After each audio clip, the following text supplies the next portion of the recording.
From the mud to the rise, yeah, we built it on the grind. Trench talk, real talk, leave the fake ones behind. We don't fold, we don't break, every move we define. It's the code from the trenches where the real ones align.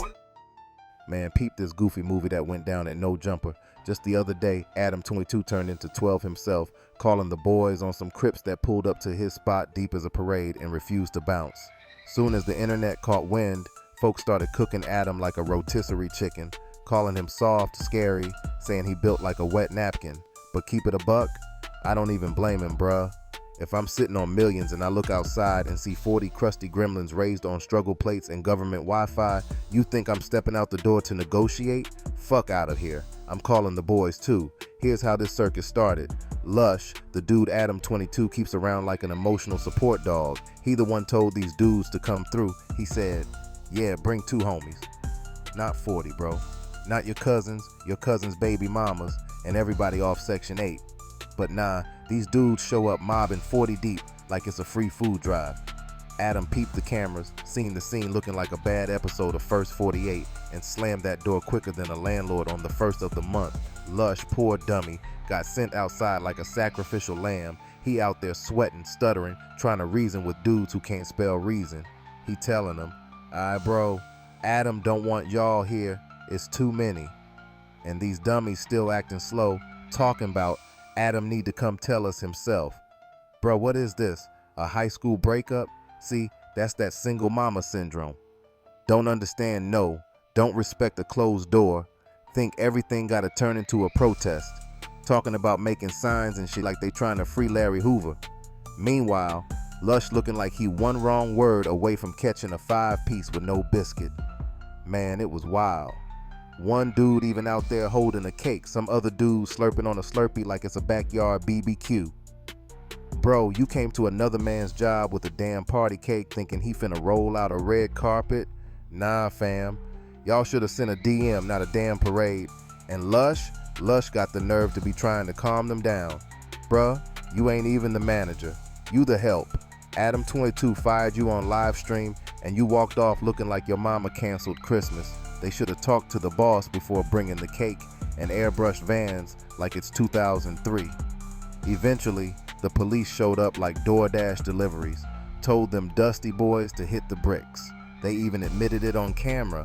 They called the police twice on us, so we had to leave. Yeah, genius. That's what happens when you show up 40 deep to a business like you auditioning for Menace 2 Society 2. See, Lush, the dude who probably still sleep on a futon, told these fools to bring like 2 people. Just 2. What these clowns do, pulled up looking like a high school pep rally. All them blue flags, dirty sneakers, and attitudes packing the front door. Lush came out begging like he was about to lose his food stamps, talking about, please y'all, Adam don't want y'all here. And they still standing around trying to negotiate like they at a car auction. Bro, if somebody tell you bounce, you ain't supposed to stay and plead like a side chick that got caught cheating. You leave. But nah, they wanna flex. Talking tough until, boom. Soon as Johnny Law popped out, them boys started moonwalking backwards like Michael Jackson on crack. Moving faster than they ever ran from the ops. Instant cardio. Then you got some fake ass dude shaking Lush's hand one minute saying, you my boy, then 5 steps later he on camera screaming, F Lush. Bro, if you don't sit your emotional, unstable, cake holding ass down. This that single mother syndrome in full HD, rolling they necks, snapping they fingers, catching temper tantrums like toddlers at daycare, sounding like they mama when she beefing with the light company. I got babies. And now they mad Adam22 ain't risking his millions to come outside and box with 40 dusty dudes trying to start a TikTok career? Adam22 did the only thing a man with a brain in a bag gon' do. He called 12 and sipped his latte. Smart man. Fast forward, these clowns talking about Adam banned from LA. No jumper ain't allowed no more. Adam peeped all that noise, hopped on IG Live and said, look, I was chilling with the plug talk baddies, trying to mind my business, and y'all pulled up like clowns in a circus van with cakes and a whole bunch of nothing. See, these gang dudes, they can't take a no without throwing a hissy fit like they mama just canceled Christmas. They show up 40 deep for an invite that said 2 people max, because deep down, They scared as hell. They don't believe in moving solo. Too many bodies on their name, too many enemies lurking. It's all paranoia, trauma, and bad decisions bundled up in a Gucci belt. Real talk, Lush did say bring 2 homies, but you already know they wasn't pulling up unless it looked like a block party. These dudes think surviving means moving like a damn parade. Can't even trust their own shadow, but swear they about business.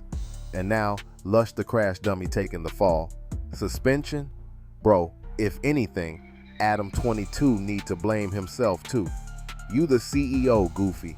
You the big boss. Ain't nobody supposed to step on your turf unless you say so.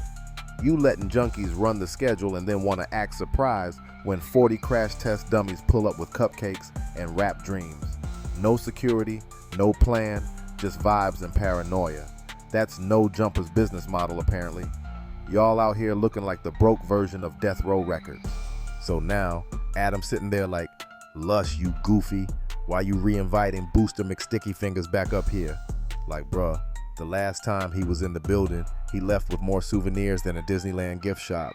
Now you want to bring the whole daycare with him? 40 dudes deep, half of them looking like they ready to either steal a microphone or a monitor off the desk. And real ones know, you can't trust one dude who already got caught stealing, let alone 40 of his hungry ass homies. Adam looking at it like, man, I ain't about to end up a meme because a bunch of broke gangsters want to go viral off beating my ass on camera. You feel me? That's real business sense right there. Now yeah, internet clowns gonna say, Adam a buster, Adam scary, I would've stood tall. Man, shut your capping ass up. If 40 grimy gang members pulled up on your little office, you wouldn't be no hero. You'd be under the desk calling 12 faster than Siri could finish your sentence. Everybody gangster till it's time to play defense without Wi-Fi. Adam played it smart, called the boys, protected his brand, kept it pushing. Lush out here taking the heat like the fall guy in a bad heist movie, but truth be told, Adam should have had a tighter ship from jump. No more open invites. No more street dudes walking around the studio with extra pockets stitched in their drawers. Moral of the story? If you let clout chasers, booster bandits, and wannabe rappers run your business, don't act surprised when your merch ends up in somebody's trunk and your studio looks like a Smash Bros stage. Y'all let me know in the comments. Was Adam right for calling the boys? Or should he have squared up against 40 sticky-fingered crash test dummies and ended up on TMZ? Stay dangerous.